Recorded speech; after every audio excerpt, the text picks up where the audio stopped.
자, 안녕하세요. 북성 카페 여러분. 자, 오늘은 이제 2016년도 이게 첫 강의인데요.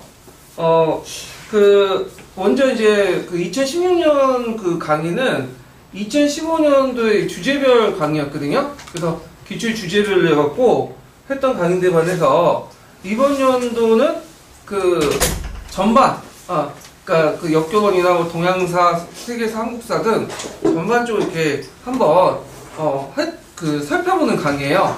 그래서 이제 상당히 2월달부터 시작해갖고 그 모의고사 전까지 10월달까지 진행이 될 거거든요. 그래서 좀 상당히 오랜 시간 동안 좀 지속이 될 거예요. 그래서 일주일에 한 2번 할 거고요. 그럼 이제 진행을 어떻게 이제 하냐면요. 여기 제가 이제 6.0 교재를 만들었어요. 좀 교재를. 근데 이제 요번에는 8편에 거쳐서 17권을 만들었거든요. 그래서 좀 많으니까 이걸 다 봐야 되냐? 강의 시간에. 그런 분들이 있더라고요. 근데 다 볼 필요는 없어요. 여기 강의 시간에 필요한 거는 1편, 2편, 3편, 4편. 아니면 3편 요약. 이렇게 보시면 되고. 그 다음에 이제, 요번에는 1편을 1권, 2권, 3권 해가지고 이렇게 나눴고요. 그리고 예전에는 한국사부터 시작했는데, 역교본부터 하자고 해가지고, 역교본부터 이제 시작해서 한국사, 세계사, 이렇게 이제 시작을 할 거거든요. 그래서 이제 역교본 같은 경우에는 3권이에요, 3권. 그래서, 3권 역교본부터 시작을 할 거예요. 그러면 이제 어떻게 진행하냐면, 제가 이제 관련된 내용들 쭉 진행을 하고, 그 다음에 이제 그때마다 기본서가 있어요. 교과서나. 이런 것들을 강독을 할 거예요. 왜냐면 요거는 제가 제 나름대로 요약한 거기 때문에 좀 약간 틀릴 수도 있고 정확하지도 않을 수가 있거든요. 그러니까 요 최근 추세가 뭐냐면 핵심 단어나 문장들을 이렇게 쓰는 거 아니에요? 그러니까 핵심 단어 문장을 정확히 알기 위해서는 자기가 직접 교과서나 기본서 이런 것들을 봐야 둬야 돼.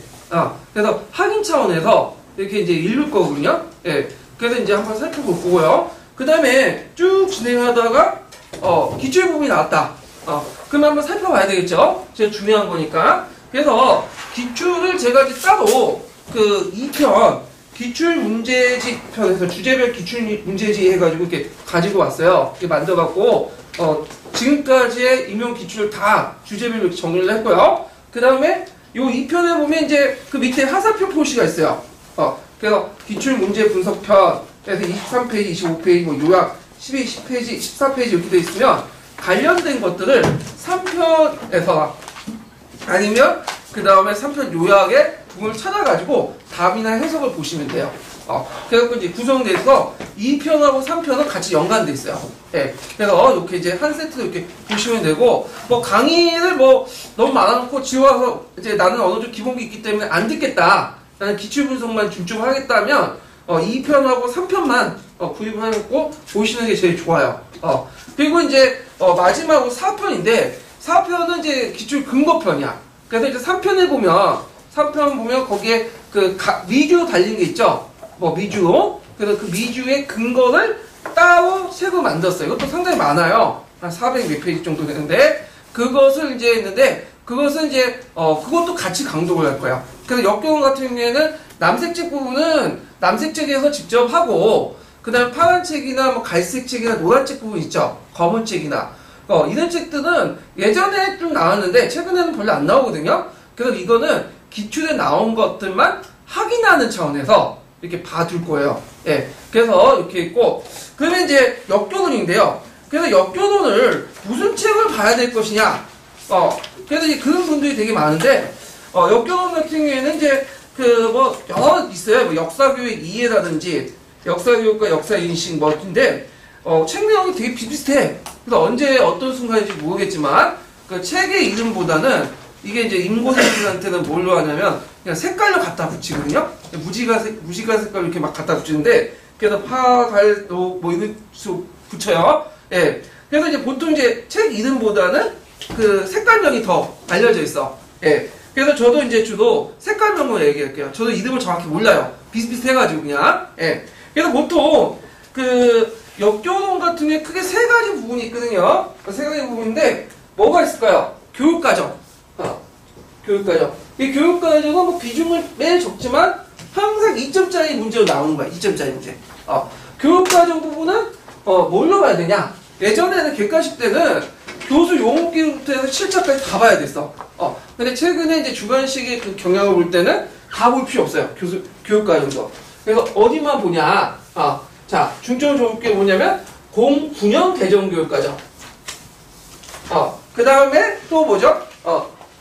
요번에 이제 개편된 12년? 12년이란다. 15년 개정교육과정. 이렇게 봐보면 15년. 그러면 09년 개정교육과정, 15년 개정교육과정 뭘 보냐? 거기에 보면 이것도 되게 두꺼워. 근데 우리가 이제 경제나 사회문화 이런 거 다 볼 필요 없겠죠? 네, 뭐만 봐야 돼요? 역사 과목만 보면 돼. 우리는 역사니까. 자, 역사는 몇 개로 구성돼 있죠? 4개죠? 자, 중학교 역사. 그 다음 고등학교 뭐죠? 한국사, 세계사, 동아시아사. 그렇죠? 자, 09년 개정은 예전에 나왔던 거, 항상 나왔던 거죠? 목적국이냐. 물론 이제 오늘 이번 연도 기출은 좀 약간 특이하게 한국사에서 이제 수업 방법 부분에서 한 문제 딱 나왔거든요. 계열화 부분. 근데 그걸 제외하고는 대부분 목적 부분에 나왔어. 그러면 요번 연도는 뭐가 나오냐? 교과부에서 이제 09년 개정교육까지 올해까지만 나오고 내년부터는 어디가 나오겠어요? 15년 개정교육과정이죠. 그래서 여러분들 학교 가시면 이제 15년 교육과정으로 이제 하기 때문에 15년 개정교육과정을 하는데 15년 교육과정도 이제 보시면 딱 알 수 있겠지만 뭘로 구성되어 있냐면 목적 있고 성격 있어. 되게 이 목적 있는 거 09년 개정교육과정 목적을 목적과 성격에 다 있어요. 비슷비슷해. 약간 이제 말만 달라질 뿐이지. 그래서 여길 중점 줘야 된다. 근데 이제 어떻게 될지 모르니까 09년 개정교육과정도 봐야 되겠죠. 옷에 또 나올 수도 있는 거 아니야. 그래서 이제 09년 개정과정과 15년 개정교육과정 보시면 되고요. 그 다음에 예전에 또 기출 나왔던 것도 있기 때문에 교수 요목기부터 7차 교육과정까지는 좀 알아두셔야 돼요. 물론 이게 나 이게 시간이 없으면 내가 때려치겠다. 그럼 때려칠 수도 돼요. 나올 가능성이 별로 없는데. 그래서 이제 주로 이건 뭘로 보냐? 파란 책 있죠. 파란 책. 파란 책 보시면 교수 용어기부터 해서 7차 교육과정까지 일목요연하게 정리되어 있어요. 그래서 이걸 제가 여기 3편 상관 역조는 D편에 표도 이렇게 정리를 했거든요. 그거 그냥 암기해 주시면 돼요. 예. 그러면 이제 09년 개정에서 15년 개정교육과정의 이 목적과 성격을 이렇게 해가지고 한번 보시고, 그리고 기출 분석해갖고 요 특징 단어나 의미를 찾아봐서 외워두시고, 그리고 요것도 한 10번 읽어보면 뭔가 보여. 느낌 오죠? PD. 이게 내가 나올 가능성이 있겠다. 그러면 이걸 달다 외우시면 돼. 그러니까 핵심 단어와 의미를 정확히 기억을 해두라. 자, 그 다음에 이제 교육까지 됐어. 그러면 뭐가 있냐면 역사교육 이론 부분이야. 역사교육 이론. 자, 역사교육 이론은 교육학적 이론이 아니에요, 여기는. 주로 이제 역사교육 이론은 역사학에서 논의했던 거, 그리고 역사학과 탕 간의 어떤 논의했던 역사의 성격이나 목적이나 이런 것들, 철학적 기반, 이런 것들을 하는 게 역사교육 이론이거든요. 자, 역사교육 이론은 뭘 봐야 되냐? 여기 내가 가지고 왔는데, 남색책이라고 해요, 남색책. 정확한 명칭은 역사교육의 이론이에요. 원래 떨어진 게 아니라 좀 지저분해요, 제가 보기에. 자, 역사교육의 이론을 보시면 돼요, 이거는. 그리고 이제 파란 책이라고 하죠, 파란 책. 그래서 파란 책인데 정확한 명칭은 역사교육의 이해라는 책이 있어요. 이 파란 책도 같이 봐주시면 된다. 그래서 남색 책과 파란 책을 같이 봐라. 근데 볼 때, 남색 책 한번 읽어보셨어요? 다 읽어보셨겠죠? 예. 일단은 이제 공부할 때는, 이 기본서가 이게 뭐냐면 기본이에요. 그래서 남색 책을 적어도 한 2번 정도 통독을 하셔야 돼. 저도 한 3-4번 했거든요. 예. 그러면 외울 때는 어떻게 해야 돼? 이거 다 못 외워요. 그럼 어떻게 하냐면, 역교론의 특징이 뭐냐면, 나온 데서 거의 나와. 요번에 거의 나왔어. 100%. 그래서 예전에 나왔던 기출 주제에서 거의 나왔거든요. 안 나와도 되게 10문제면 한두 문제 제약은 뭐야? 다 나와. 그래가지고 되게 기출에 나오는 분들을 발췌도 외우고 달달 외우는 게 되게 효율적이에요. 효율적인 거. 예. 그리고 이제 있고, 그 다음에 이제 또 하나 파트가 교수학습 부분이거든요. 교수학습 부분은 목적부터 해가지고 교수학습 방법부터 해서 평가까지 이렇게 있는 책이 있어요. 자, 이거는 이제 무슨 책으로 가냐? 보통 일명 녹색 책을 봐요. 녹색 책. 거기에다 이제 약간 플러스 파란 책을 이렇게 보는데, 자, 녹색 책은 이제 그 정확한 명칭이 뭐냐면, 그 역사 교육의 내용과 방법이라는 책이에요. 그래서 이제 여기도 이제 그 보셔야 돼요. 물론 이것도 발췌독을 이제 중점을 해야 되겠죠. 예. 그 외에도 이제 노란 책, 그 다음에 검은 책, 하얀 책, 갈색 책 이런 책도 있거든요. 이런 책들도 예전에는 좀 나왔어요. 예전 객관식이나 주관식 때나 객관식 기출문제 나왔는데 최근에는 거의 안 나와. 대개 보면 뭐가 나오냐면 파도, 남색 책 세 권을 중점적으로 보셔야 된다. 어떤 건 논문도 봐야 되냐? 보고 싶으면 보세요. 예. 근데 그 부분을 보면 괜히 쓸데없는 잡생각이 많이 들어가지고 떨어질 가능성이 많아. 그러면 이제 역교도를 공부할 때 어떻게 공부해야 되냐? 어떤 자세가 필요하냐? 이건 뭐 한국사나 세계사나 다르겠지만 보통 그 시험이 나오면 7대 3이야. 7은 뭐냐면 나올 만한 데 나오는 거야. 3은 진짜 희귀한 데서 나온 거야. 그래서 그 작년에 재작년인가요? 그 어떤 그 대구대 교수가 들어와서 이상한 문제를 냈죠. 프랑크푸르트 헌법 나오고 그 답이 오스트리아 중심의 대독일주의. 근데 이거는 보통 일반 개론서나 강론서에 없어. 어디냐? 자기 논문 가지고 독일에서 가지고 온 논문에 있어요. 독일에서 가지고 독일 논문인데 요걸 맞춘 사람 없겠죠? 맞춰도 이거는 그냥 우연찮게 맞춘 거지 실제 알고 맞추는 게 아니야. 그럼 요거 맞추기 위해서 여러 책을 본다? 상당히 비효율적. 어차피 인공하는 건 수석 합격할 거 아니죠? 합격만 하면 되잖아. 뭐만 남들이 맞출 수 있는 부분에서 맞추면 돼요. 이거는 그냥 버리세요. 3은. 그리고 나중에 나올 때 한 번 더 확인만 하면 돼. 다시 공부할 때. 확인만 하면 되는 거지. 뭐 국편이, 그 다음에 한국의 서양사 강의? 그런 책 좋아. 심화 강의가. 근데 그런 책들은 어쩌다 한 번 나와. 어쩌다. 그 역교동 같은 경우는 논문책. 논문책도 예전에 논문은 나한테 책은 안 나와요. 안 나와. 근데 이런 3을 위해서 7을 버린다는 건 되게 멍청한 짓이에요. 자기가 7을 안다고 해도 3은 버리세요. 왜냐면 자기가 아는 거하고 직접 써보는 거는 다른 거예요, 그거는. 그래서 요번에도 보니까 합격한 분들이 되게 두 클래스야. 어떤 거냐면, 초수나 재수. 그 다음에 자기가 이제 아예 포기해버려갖고 이제 기간제 교사나 강사했던 분. 대거 합격했어요. 중간에 몰빵한 사람들 있죠? 예, 그런 분들은 상당히 떨어졌어. 왜냐? 그분들은 너무 그 기본서는 이제 좀 안다고 생각하니까 심화 쪽으로 이렇게 나가갖고 뭐 한기니 뭐 이런 어려운 책도 있죠. 이런 것들 봐갖고 쉬운 거에서 떨어진 거야. 쉬운 거에서 실수에 떨어진 거야. 그래서 합격하려면 누구나 맞출 수 있는 부분에서 뭐냐면 맞춰야 된다는 거야. 여기에서 실수해갖고 하나 떨어뜨리면 합격권이 멀어지는 거야.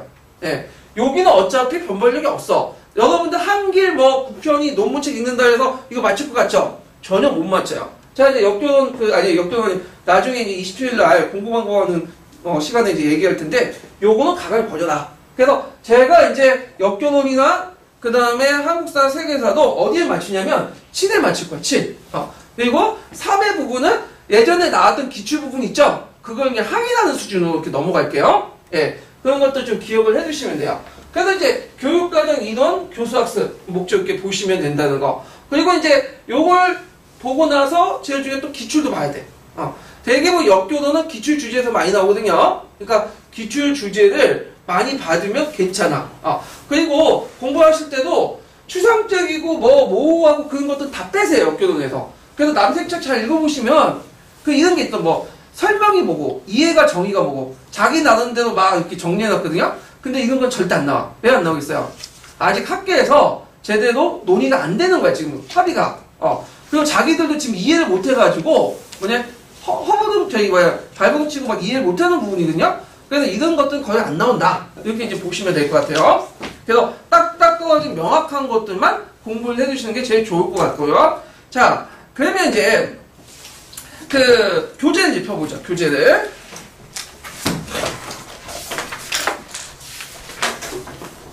자, 여기 교재를 펴보는데, 자, 먼저 이제 뭘 보냐면 이론 파트를 먼저 볼게요. 이론 파트.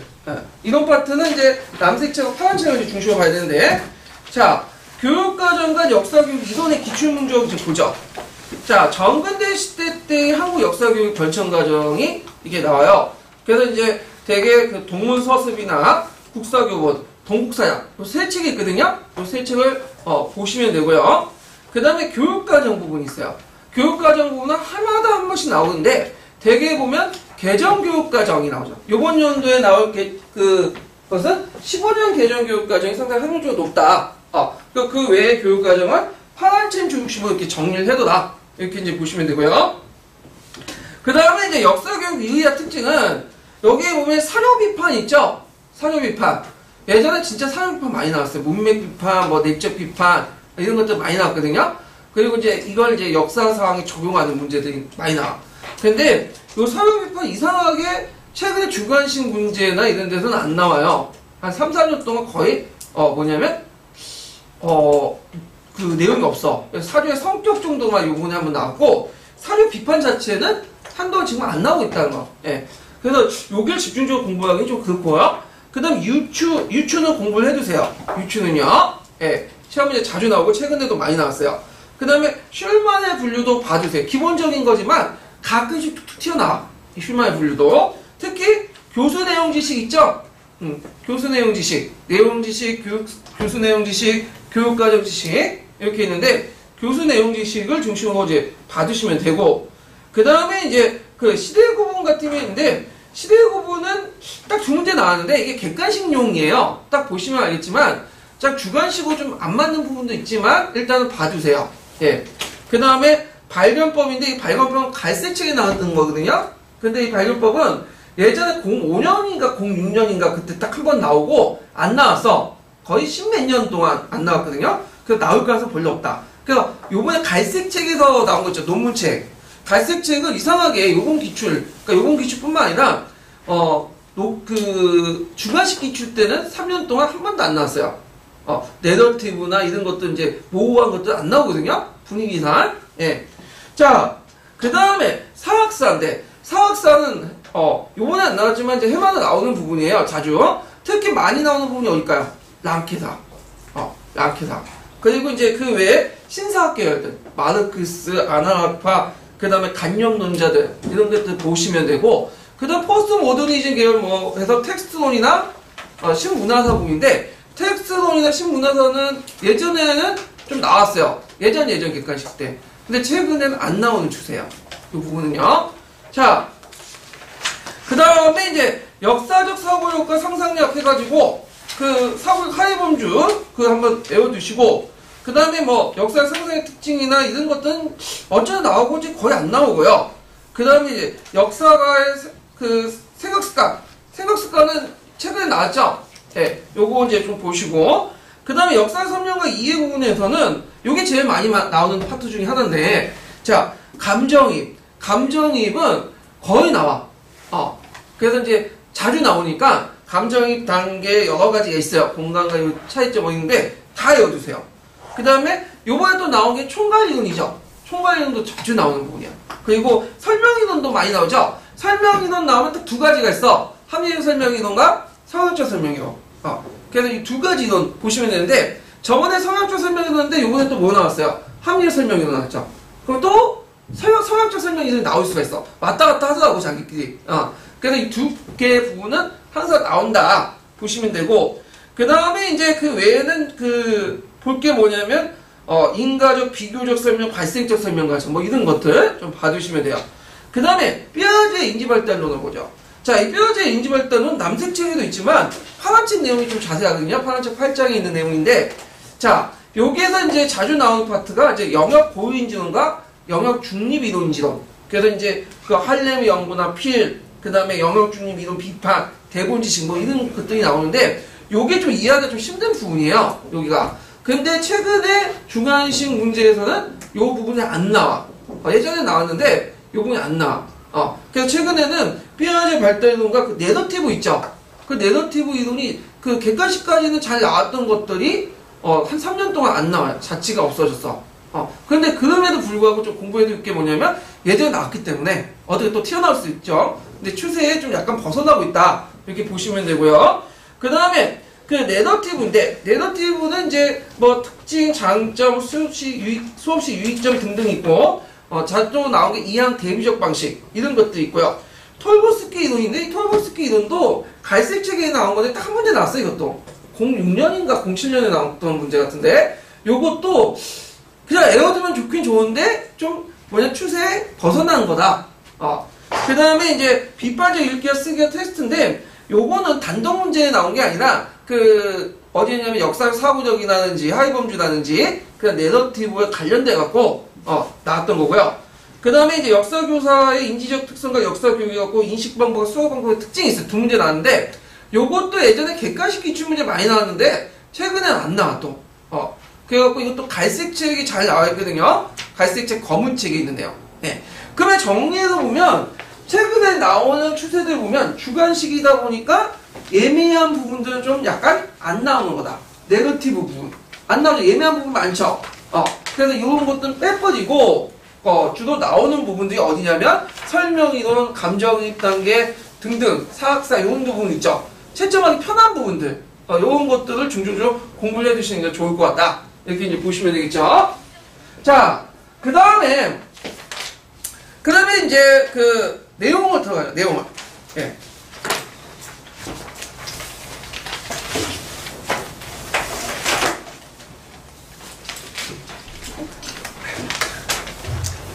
자, 여기 내용은 이제 어떤 그 목차에 의해 설정됐냐면, 저 남색 책을 중심으로 해서 정리를 했어요, 제가요.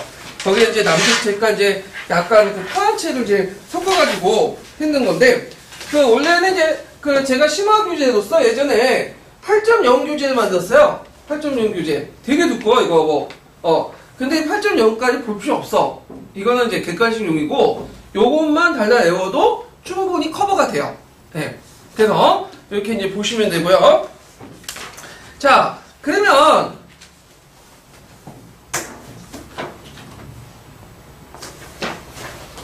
그럼 보죠. 아이고 잠깐만요. 자, 여기 보면 이제 역사의 가학성과 문학성의 차이점 이렇게 보죠. 자, 이제 요길 이제 보기 전에 뭘 봐야 되냐면 이게 남색책이 있는데 남색책에 보면 이제 어떤 내용들이 있냐면요. 그 역사의 쟁점과 역사 교육이라는 부분이 있어요. 그 남색책의 첫 부분에. 예. 그래서 있는데 그 역사의 쟁점과 역사 교육에서 이제 뭐냐면 역사의 쟁점에서 지금 다룰 것이 무엇이냐. 이게 뭐 들어오는 소리 같네요. 예. 자, 그 역사의 쟁점에서 다룰 것이 뭐냐 하면 자, 그 책 내용을 나중에 찾아보시면 알겠지만 일단 얘기는 해드릴게요. 역사의 방법과 교훈의 문제, 교훈의 역사성. 그 다음에 두 번째 파트가 역사의 가학성과 문학성. 그 다음에 그 역사가의 역사인식 부분, 그 개인과 시대 대립 부분, 시대 구분 논제, 인과관계, 그 다음에 역사이어 감정이 이렇게 7개로 되어 있거든요. 쟁점 부분이요. 근데 이 부분도 다 볼 필요는 없죠. 그 7개 부분 중에 2개만 보고 넘어가시면 돼요. 뭘 보냐면 그 역사의 가학성과 문학성 부분하고요. 그 다음 시대 부분 논쟁만 보시면 돼요. 그래서 제가 요것만 딱 정리했어요. 7개 중에 2개만. 그리고 나머지 뭐 교훈의 역사, 그 다음에 이제 인과관계, 감정이입 요 부분은 요 파트에서 보는 게 아니라 나중에 다른 파트가 있어. 그 파트에서 보시면 돼요. 요거는 요 남색책 첫 장은 그냥 개괄적인 내용들만 적어놨어요. 그래서 여기에서 그 남색책 첫 부분에서 볼 것은 여기 역사의 가학성과 문학성의 차이점과 역사의 시대 구분 논쟁 이런 것들만 보시면 되고 특히 어디에 중점적으로 보시냐면 역사의 시대 구분 논쟁에 중점적으로 보세요. 이게 2문제 나왔거든요. 예전에 객관식 때요. 역사의 가학성과 문학성도 09년 기출문제 나왔긴 나왔지만 약간 뭐냐면 이거는 그 겉다리 문제로 오답 형식으로 나왔기 때문에 좀 봐주는 건데 자 그러면 한번 보죠. 먼저 역사의 가학성과 문학성. 자, 이 역사의 가학성과 문학성은 왜 이렇게 그 논쟁이 생기냐면 역사는 2가지 성격이 있어요. 2가지. 하나는 뭐냐면 사회과학적 성격이 있고요. 사회과학이란 건 뭐죠? 정치학, 경제학, 인류학 이런 등등 있죠. 그 다음에 또 하나는 뭐죠? 문학적인 성격이 있죠. 그러면 어디를 더 강조할 것이냐? 물론 2가지 측면이 있겠지만 어떤 사람은 사회과학적인 측면을 강조하는 사람도 있고 어떤 사람은 뭐예요? 문학적인 측면을 갖고 있는 사람도 있죠. 그러면 보통 역사교육에서 우리가 역사교육 특징이라고 얘기할 때 역사의 특징이라고 할게. 문학성과 사회과학 중에 어디를 더 강조할까요? 보통 역교론에서는 문학성을 강조해. 왜냐면 사회과학적인 측면을 강조하면 어떻게 되는 거죠? 정치학, 경제학, 사회학과 역사학이 별 의미가 없어요. 이렇게 구분이. 그러면 어떤 식으로 나오는 거야? 논리가 통합국가식으로 나오는 거죠. 그럼 통합국가의 중심은 뭐죠? 일사과죠. 그러니까 이제 별로 안 좋아해. 그러니까 이제 역사교육학자들은 역사교육학의 어떤 역사학이나 역사교육의 특징을 어디 둘 때는 어디 둔다? 문학성 쪽에 되게 강조를 한다. 그래서 이제 내러티브도 강조하고 그런 맥락에서 이제 얘기를 하는 건데, 그래서 이제 시험 문제 보면 역사의 과학적 성격 나온다? 안 나와. 주로 문학적 성격 부분에서 되게 많이 나온다는 거죠. 예. 그래서 이런 추세도 이제 좀 아셔야 돼요. 자, 그러면 과학적 성격을 강조해야 돼. 문학적 성격을 강조할 남색책에 있는 내용을 제가 간단하게 정리했는데, 자, 역사의 과학적 성격을 강조한 건 상대적으로 뭐죠? 랑케사학이요. 랑케사학은 뭘 강조하죠? 객관적 사실이죠. 예, 객관적 사실을 강조한다는 거. 자, 그 다음에 문학적 성격을 강조하는 건 뭐냐면 주관적, 윤리적, 도덕적 판단을 강조하고요. 그 다음에 역사적 사실을 판단할 때 역사인식이 주관성이 개입한다는 걸 인정을 해. 그래서 이제 그 있고, 그 다음에 사료가 불완전하기 때문에 객관적 인식이 불가능하다. 그래서 항상 사료 비판과 이런 것들 같이 해야 된다. 이렇게 이제 있고. 그래서 이제 역사인식 주관성 개입 인정 부분에서 김유신에 대한 평가가 있죠. 예전에 한번 시험 문제 나왔는데, 삼국사기는 김유신을 되게 안 좋게 생각해. 잠깐만. 네, 저번에 삼국사기는 김유신을 상당히 좋게 평가하죠. 김부식 같은 사람들은. 근데 신채호 같은 게 김유신을 어떻게 되죠? 상당히 안 좋게 평가하죠. 왜냐면 외세를 끌어다가지고 삼국통일을 했다. 그래서 신채호와 김부식 입장이 다른 것은 그 사람 살았던 뭐예요? 시대적 배경이 다른 거죠. 신채호는 언제 샀어요? 일제 시대 때 샀죠. 그러니까 이제 그 외세를 끌어서 우리 민족을 통일시킨 김유신을 별로 안 좋게 생각할 수가 있겠죠. 예. 그래서 어떤 똑같은 역사적 사실이라도 그 평가나 이런 부분에서는 나름대로 주관적인 판단이 들어간다. 이런 것들을 이제 알아두셔야 되고요. 그 다음에 과학적 성격을 강조한 것은 자연과학과 사회과학을 같이 탐구 방법을 통해 일반화시킬 수 있고, 사회과학 관련과 방법은 역사학을 이용한다. 왜냐하면 경제학이나 사회학이나 지리학이나 이런 것들이 있는데 이런 것들 많이 이용하죠. 뭐 인플레이션, 디플레이션 이런 개념들 이용하죠. 예. 그래서 이제 우리가 대공황 할 때, 대공황을 설명할 때 미국이 대공황 아시죠? 1929년에 일어난 무슨 개념을 설명하죠? 경제학에 디플레이션이에요, 인플레이션이에요. 네, 디플레이션 이런 개념을 이제 설명을 하죠. 자, 근데 이제 문학적 성격은 이런 사회과학적이고 일반화된 성격보다는 좀 내면을 강조해요. 직관을 강조하고, 그다음 역사 발전 단계 한 개의 원인이 아니라 다양한 원인들을 강조하고, 특히 내러티브에서 상당히 다양한 원인들을 강조하죠. 그 다음에 이런 것들 의미를 강조하고 이런 것도 있고요. 서술 방법에서도 문학적 성격과 과학적 성격이 달라요. 자, 여기 좀 잘못됐는데 제가 분석적 이론적 서술은 과학적 성격을 강조하는 거고요. 그래서 내러티브는 문학적 성격을 강조하는 거예요. 그래서 분석적 이론적 설명과 내러티브가 뭐냐, 요거는 제가 뒷부분에 더 자세히 설명할게요. 예. 자, 그 다음에 이제 그 문학적 성격에서는 과학적 성격의 일반화를 통해 예측을 강조하지만 문학적 성격의 일반화의 예측은 하지 못한다. 그냥 단순히 추론이나 측측만 할 뿐이다. 이런 거고요. 그 다음에 이제 여기에서 과학적 가설력 얹혀주세요. 예.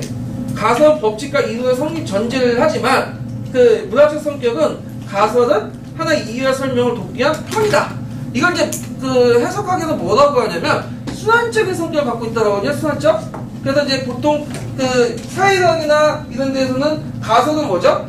하나의 전제가 되고 그걸 통해서 결론이 되는 거죠. 그래서 가설, 그 다음에 증거를 수집하고 검증 일반화되죠. 그럼 끝나잖아. 근데 역사학에서는 가설을 냈다고 해도 그 결론이 났더라도 새로운 증거가 나타나면 어떻게 되죠? 새로운 가설이 성립되고, 그리고 또 새로운 가설을 통해서 뭐냐면 다양하게 또 접근할 수 있죠. 그러니까 안내자, 어떤 그 안내자 역할을 하는 거고, 그게 선순환적인 역할을, 이렇게 순환적인 그런 성격을 갖고 있다. 그래서 가설은 있지만 가설의 성격이 다르다. 이런 것들을 좀 기억을 해주세요. 그래서 사회학의 가설은 잠정적 결론인데 반해서 인문학에서 그 역사, 여기서 말하는 가설은 뭐죠? 하나의 안내자면서 그 다음에 순환적인 성격이 있고 계속 변화된다. 그런 것들 차이가 있다는 거. 자, 그 다음에 이제 가학적 성격은 일반적, 추상적, 법칙적. 근데 문학적 성격은 특수성, 간접론, 개성적, 끼대적 성격을 갖고 있다. 이 문학적 성격을 가장 강조하는 역사학자들은 어떤 사람들일까요? 간접론자라고 하죠. 간접론자. 간접론자 여러분들 좀 들어보셨을 거예요. 대표적인 사람 누구죠? 콜링우드, 크로체 그런 사람들이죠. 예. 그래서 이제 최근에 사학사 부분에서 콜링우드, 크로체가 좀 많이 나와. 이런 사람들이. 예. 근데 이거 뭐 웃는 것이지? 자, 여기에서 이제 좀 기억을 해두시고요. 그래서 제가 이제 여기 교재를 만드는데, 그 교재 오기가 많다, 좀 오기가. 근데 좀 양해 좀 구하신 게, 이거 제가 다 편집을 하고 짧은 시간 하기 때문에, 이것까지 다 검토할 수가 없어요. 이렇게 수업하다가 이렇게 고치고 그러는군요. 예. 그래서 내년에는 제가, 알바를 지금 고용하고 있어요. 그래갖고 이제 거금을 투자해가지고, 1편부터 4편까지 한번 더 살펴서 5기나 5타 다 걸려내고 있어요. 근데 요번에는 이제 3편 내용 같은 경우에는 좀 알바를 고용하고 좀 했긴 했는데 요번엔 더 완벽하게 이제 할게요. 그래서 교재가 점점 진화돼 나가거든요. 예, 그래서 좀 양해 좀 해주시고요. 그 다음에 이제 역사의 가학성과 문학성의 차이 외에도 절충론적 입장이 있어요. 근데 이 절충론 입장을 제가 가끔 뺐어. 그래서 그거는 그냥 남색책에 한번 읽어보세요. 이런 게 있구나 하고. 자, 그러면 이제 역사 시대 구분 보세요. 시대 구분.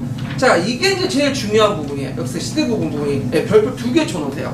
예, 제가 이제 보면 별표 치라고 하는 것은 시험 문제 최근 추세에 좀 많이 나오는 부분들 이제 얘기를 하거든요. 자, 시대 구분은 객관식 때 두 문제 나왔어요. 근데 주관식 때 나오긴 좀 그렇지만 예전에 나왔기 때문에 나올 가능성이 상당히 많은 부분이다. 이렇게 이제 보시면 되고요. 자, 그럼 시대 구분을 뭐 때문에 하냐? 그 필요성이 있죠. 그 시대 구분이 뭐죠? 일단 시대 구분이? 자, 역사적 사실은 여러 가지가 있죠. 그걸 시대를 구분하죠. 역사가 나오는데 자의적 판단해서.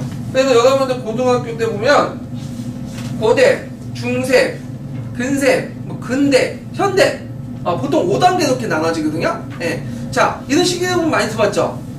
그래서 이렇게 구분한 거야. 그럼 그때 구분할 때 그때 사람들이 생각했던 것을 기준으로 해요? 아니죠? 누구의 기준이죠? 지금 살고 있는 현재 역사가들의 기준에 의해서 결정이 되는 거야. 그럼 현재 역사가들의 어떤 사고방식이나 가치 판단이 어떻게 돼요? 들어갈 수밖에 없겠죠? 이 시대 구분이요. 예. 그래서 이제 이런 식으로 이제 구분한다. 그래서 여러 사건들을, 일련의 사건들을 이렇게 시대에 따라서 구분을 하는 것이 시대 구분인데, 자, 왜 이 시대 구분이 해야 되냐? 자, 필요성을 보면 역사를 쉽게 파악하고 체계적으로 이해하려면 왜냐, 개별적인 사실을 쭉 나열할 경우에는 역사의 어떤 진행 방법이라든지 어떤 성격을 이해할 수가 없어. 그래서 어떤 특정한 사건이 그 시대 구분에 입각해서 어떤 성격을 갖고 있는가, 이런 것들을 얘기를 할 수 있는 거죠. 예를 들어서 고려가 누가 세웠죠? 왕건이 세웠죠. 왕건이 세운 것을 단순히 그냥 시대 공시를 하면 그냥 한 사건에 불과해. 그렇지만 시대 구분의 논쟁 속에서, 그 범주 속에서 뭐 얘기하자면 뭐라고 해석할 수 있죠? 고대에서 중세로 전환했다. 이렇게 나오는 의미를 줄 수 있죠. 그래서 우리가 참 역사를 체계적으로 이해할 수 있는 바탕이 된다. 그래서 이 시대 구분이라는 것은 일종의 분류야. 그래서 서로 시간에 따라서 비슷한 사건끼리 묶는 거죠. 시대 구분은. 그러니까 일종의 일반화적 성격을 가지고 있어요. 일반화적 성격. 일반화적 성격을 갖고 있다. 그래서 여러 사건을 하나의 매개 개념을 통해서 하나를 묶는 거야. 일반화. 이거 꼭 기억을 해주세요. 시험 문제 나왔으니까. 자, 예를 들면 이런 것들 있죠. 자, 우리가 보통 이제 조선 후기 때 여러 변화가 일어나죠. 도구가 형성되고, 그 다음에 서민문학이 발달되고, 이항법이 보급되고, 그런 거 있죠. 이런 여러 개별적인 사건들을 돌려 묶죠? 근대화의 태동이라고 묶죠. 그래서 요걸 하나의 시대 구분 놓죠. 예. 그럼 나름대로 의미가 되는 거죠. 그래서 시대 구분은 일종의 뭐냐면 체계하면서도 일반화다. 이런 것들 좀 기억을 정확히 해두시면 될 것 같아요. 자, 그러면 시대 구분의 기준이 뭐냐? 시대 구분의 기준. 자, 그 시대 구분의 기준 보면 그 남색책에 보면요. 자, 역사적 시간의 특성인 지속과 변화를 이용해서 시대 구분의 시간적 계기성과 단절적 변화의 인식의 결과다.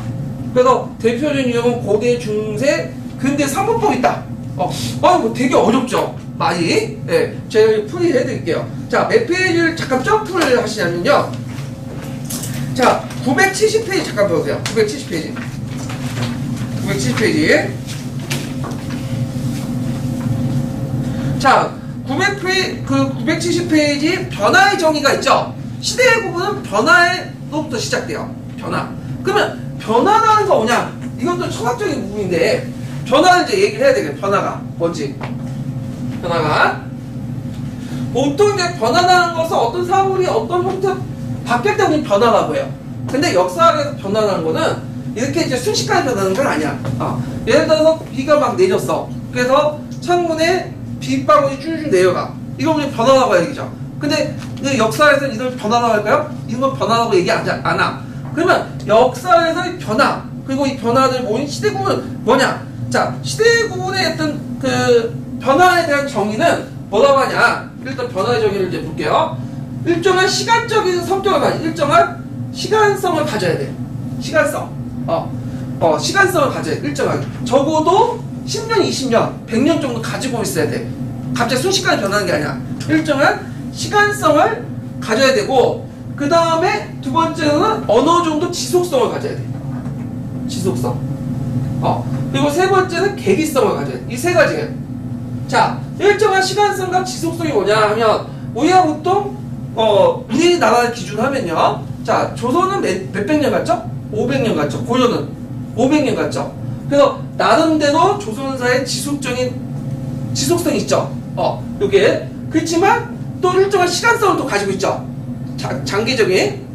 그렇지만, 우리가 고조에서 조선 넘어갈 때, 계기성은 뭐냐 하면, 자, 일정한 지속성이 있지만, 그 지속성 안에서도 뭘까요? 나름대로 변화가 조금씩 누적돼 있죠. 그러면서 어떤 계기를 통해서 뭐죠? 넘어가는 거죠. 그래서 예를 들어, 고대에서 보통 중세로 넘어가잖아요? 고대 시대 때 나름대로 일정한 시간성을 가지고 지속적으로 가지면서 그 안에서 양적인 변화가 조금씩 누적이 돼.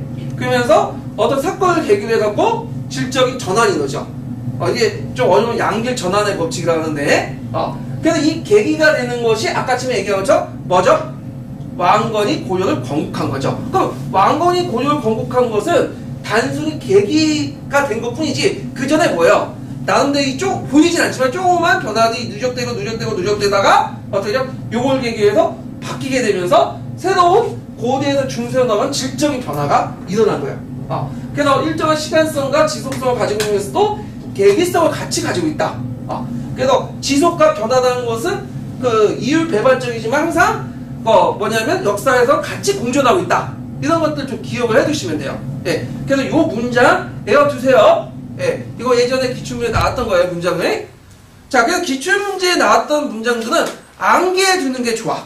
암기해 두는. 그래서 어떤 분은 암기가 역사의 본질이 아니다. 역사의 본질은 이해와 비판과 분석이다. 또 모르는 사람이 어딨어. 근데 임용시험에서는 암기를 잘 하셔야지, 뭐냐면 점수를 딸 수 있어. 물론 이해가 전제가 되겠지만, 암기를 열심히 하고 정확히 해야지만 점수 연결된다는 거야. 이건 항상 명심 해두셔야 돼요. 자, 그러면 보통 우리가 이제 시대 구분할 때 고대, 중세, 근대라고 하죠. 이걸 최초에 시대 구분했던 사람들은 누굴까요? 르네상스 때야. 르네상스. 자신을 뭐라고 하죠? 근대라고 하고, 중세를 뭐라고 하죠? 아니, 그 전에는 중세라고 해서, 중세를 암흑의 시대, 근대를 강명의 시대라고 합니다. 그러니까 르네상스 시대 때 사람들은 중세상 깎아내리면서 자신을 근대라고 평가했어. 그 후에 이제 이런 시대 구분들이 서양에서 이제 형성된 거야. 우리나라가 아니라, 동양이 아니라, 예. 그래서 이제 서양에서 출발했다. 그런 것도 좀 기억을 해두시면 되고요. 자, 그러면 요게 또 중요한 거 있죠. 시대 구분의 장점과 문제점 외워두셔야 돼. 남색 책에 있는 건데, 장점과 문제점. 보통 역사 교육로 나오면 장점과 문제점이 나와. 항상. 요번에 나왔죠? 유용성과 문제점. 이런 것들. 그러니까 유용성, 문제점, 유의점, 이런 것들, 한계점. 항상 나오는 부분이야. 그래서 이런 것들은 줄줄 쫙쫙 치면서 암기를 해두셔야 돼요. 자, 그럼 장점은 뭐냐? 일단 여러 가지 사건들을 묶어주면서 역사의 길잡이 역할을 하죠. 어떤 사건이 뭐 근대의 성격을 갖고 있다. 이렇게 얘기할 수 있죠. 자, 그 다음에 이 개별 사건들을 다양한 범주로 묶어낼 수 있다는 거죠.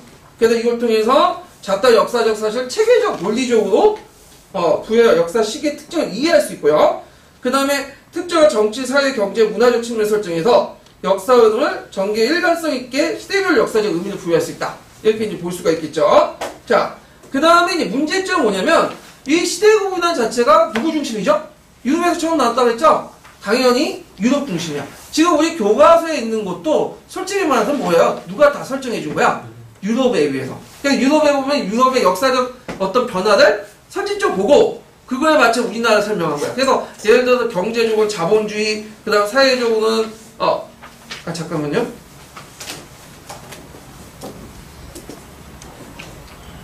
자, 경제적 자본주의, 그 사회적으로 시민사회 이런 것들을 기준으로 하고 우리나라 사회가 어떻게 경제가 이렇게 발전해 갔는가 이런 것들을 말해주는 거야. 그러다 보니까 상당히 서유럽 지역 외에는 다른 지역에 적용하기 좀 어려운 부분도 있어. 예를 들어갖고 우리나라 같은 경우에는 중세 시대가 있어요, 없어요? 솔직히 말해서 유럽에 중세 봉건제 사회가 없죠.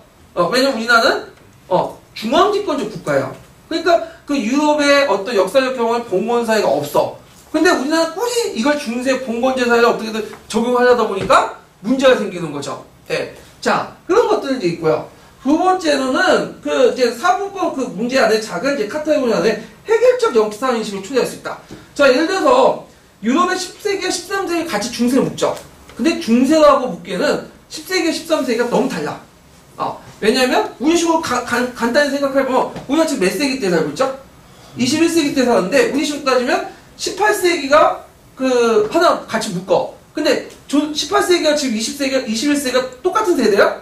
아니죠. 아니 다른 세대죠. 그래서 이런 문제점이 있다는 거죠. 자, 그 다음에 일반적인 문화적 동시성이 존재하잖아. 이게 무슨 말이냐면 지금 우리가 그 현대에 살고 있지만 우리 사회에서 고대나 중세적 요소가 많아. 근데 저 조선시대 때도 중세사회지만 근대적 요소가 많아. 그러니까 세종시대 때는 나름대로 되게 소통이 됐죠. 우리는 아직 소통이 안 됐잖아. 중세적 요소가 많잖아. 그거 어떻게 설명할 거예요?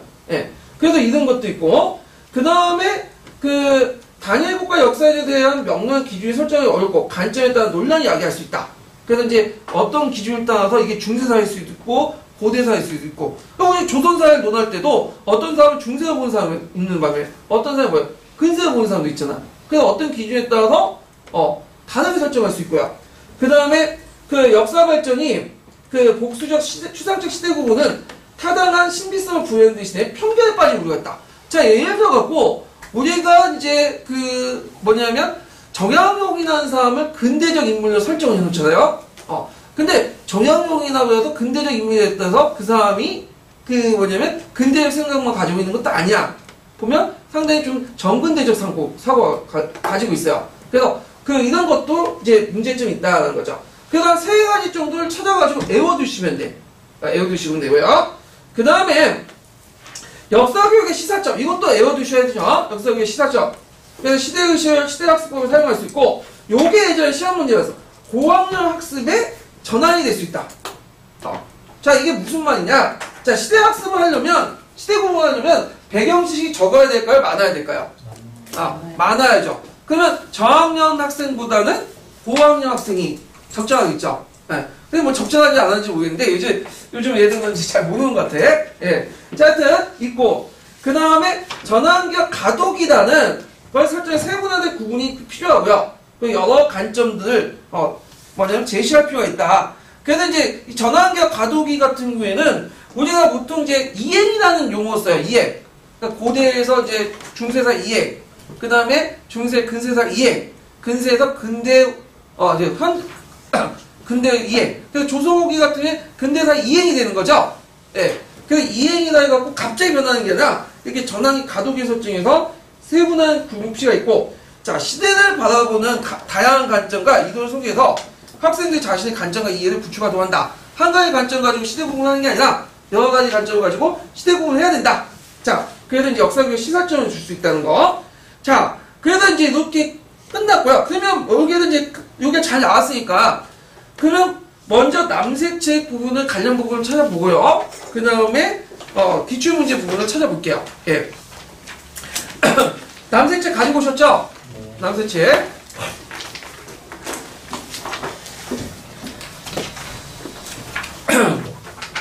자, 남색제 몇 페이지 보시냐면요. 자, 91페이지 펴보세요. 91페이지. 자, 앞부분에 있는데, 뭐, 요거 앞부분은 그 역사적 쟁점 관련된 내용도 있는데, 요건 다 건너뛴 거예요. 자, 역사 시대 구분 논쟁만 이제 볼게요. 역사 시대 구분. 자, 몇 페이지 표시냐면요. 92페이지 잠깐 보세요. 92페이지. 자, 시간 관계상 다 읽지는 못하고 중요한 것만 발췌독을 할게요. 제가요. 자, 거기 세 번째 줄 보세요. 자, 역사는 지역, 시대 또는 주제에 따라 구분할 수 있는데, 시대 구분은 역사적 시간의 변화에 따라 분류하는, 이해하는 방법이다. 그래서 역사의 시간적 본질적인 특성인 지속과 변화이며, 시대 구분은 시간적 계기성과 단전적 변화에 대한 인식의 소살이다. 자, 이거 외워두셔야겠죠? 자, 지속과 변화. 역사적 시간은 지속과 변화야. 그래서 아까 얘기한 지속과 변화라는 것은 약간 상호 대립적인 요소가 있죠. 근데 같이 있어. 왜냐하면 역사의 지속 변화라는 것은 뭐를 전제로 한다? 장기 지속을 바탕으로 해. 우리가 이제 변화라는 것들이 금방금방 변하는 게 아니라 역사의 변화는 장기 지속적인 어떤 성격을 갖고 있어요. 그래서 지속과 변화는 대립적 요소가 아니라 항상 같이 공존하고 있다. 이런 것들이 있고요. 시대 구분은 이걸 바탕으로 시간적 계기성과 단전적 변화. 자, 시간적 계기성은 아까 제가 설명했죠? 뭐라고 설명했어요? 양적인 어떤 변화들이 누적이 돼갖고 어떤 시간적 계기를 가지고 질적인 변화가 일어나. 그래서 그 앞의 시대와 전 시대를, 아니, 그 뒤의 시대와 앞의 시대를 구분해 주는 거죠. 단전적 변화. 요 두 개가 핵심적인 단어죠. 그래서 이제 이런 그 역사 그 시대 구분의 인식의 소단 쓰면 요걸 쓰시면 돼요. 요거를. 자, 그 다음에 이제 역사시대 구분 대표적인 사례가 쭉 나와 있는데, 여기에서 이제 각자 읽어보시고, 이게 좀 중요한 게 뭐냐면, 시대 구분 언제부터 시작했다? 르네상스 인문주의자들. 중세를 어떻게 봤죠? 나쁘게 봤다는 거. 근데, 계몽시대에 넣어가면, 중세를 다르게 봐요. 계몽시대도 이제 중세를 나쁘게 보지만, 왜냐면, 근데 이성적인 시대 아니에요? 네. 근데 낭만주의 시대에 들어가면, 중세를 어떻게 보죠? 되게 좋게 보죠. 중세는 일종의 뭐예요? 낭만의 시대고, 하나의 독자적인 시대야. 그래서 중세를 보는 관점도 그 시대 구분하는 사람에 따라 달라진다. 이런 것도 좀 파악을 해두시면 되고요. 자, 그 다음에 쭉쭉 넘어가죠. 쭉쭉. 예. 쭉쭉 넘어가면, 이제 보면, 여기에서 이제 시대 구분이 이제 뭐냐면, 장점을 볼게요. 장점. 94페이지. 자, 여기에서 이제 보면, 시대 구분은 어떤 종류의 것이든, 맨 마지막 문단이에요. 네. 시대 구분은 전혀 필요 없는 것은 아니다. 어떤 종류의 것이든 시대 구분은 역사 이해의 길잡이 효율성을 가진다. 예. 이게 있죠. 장점이죠. 그리고 또 뒤에 있죠. 역사에서 설명이 일반화는 불가피하며 다양한 개별적인 사실 역사적 범주를 구분하는 것이 역사 이해에 유용하다. 이런 것들. 그리고 역사에서는 공식이나 도식은 하나의 가설이지만 역사에 대한 사고와 해석을 위해 수단이 될 수 있다. 시대 구분은 잡다한 역사적 사실들 체계적 논리를 부여하여 역사식의 특징을 파악하는 데 도움이 된다. 예. 그래서 이건 쭉 의미 있죠. 이런 것들은 시대 구분의 장점 부분이죠. 예. 그래서 암기할 때 이런 장점 부분들 찾아서 외워두셔야 돼요. 예. 그래서 이렇게 이제 좀 보시면 되고요. 자, 그 다음에 뒤에 좀 넘어가세요. 뒤에.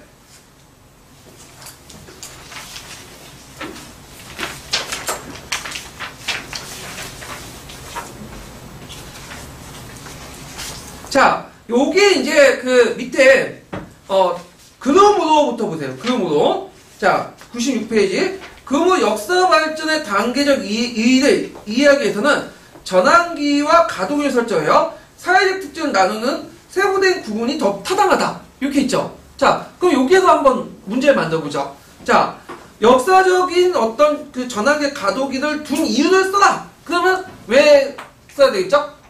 전환기 가동기를 아무나 쓰면 되잖아. 뭘? 역사 발전의 단계의 의의를 이해하기 위해서. 그래서 전환기와 가동기를 설정한 의의를 쓰면 요걸 쓰시면 돼요.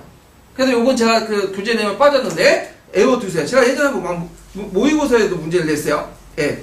자, 그리고 시대를 정리하고 구분하는 여러 이론과 관점을 소개해요. 학생들에게 수소 시대에 대한 자신의 이해와 관점을 주는데 유용한 교수 학습 방법이다. 그래서 이런 것들 전학의 가독을 두는 교수 방법의 의미 이런 것들 이제 좀 보시면 될 것 같아요. 자, 그래서 있고 그다음 맨 밑에 보죠. 자, 시대 구분에 따른 역사 학습은 상당한 배경적 지식을 갖춘 고학년에 접합하는 고학년. 이게 예전에 시험 문제 나왔던 거죠. 이거 줄 안 쳐도 그냥 상식적으로 알 수 있는 부분이야. 그래서 역교론을 읽다 보면 좀 상식적으로 알 수 있는 부분들이 좀 많아. 그러면 제가 이렇게 쭉쭉 말하는 부분이 기출문제에 어떻게 반영되어 있는가를 좀 볼게요. 네. 자, 기출문제를 펴볼게요. 기출문제. 2편을 보죠. 기출문제지. 그래서 이제 기출문제를 볼 때, 제가 옆에 이제 표시를 해놨어요. 보면 주제별 기출문제집 표 해갖고, 이렇게 하사표 표시해놨죠? 요거 관련된 것들 찾아보시면 돼요. 그래서 몇 페이지로 되어있죠? 968페이지에 325페이지로 되어있죠? 325페이지 한번 펴볼까요?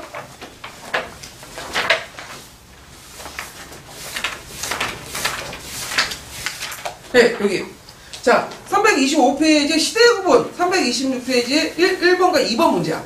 관련된 문제. 그리고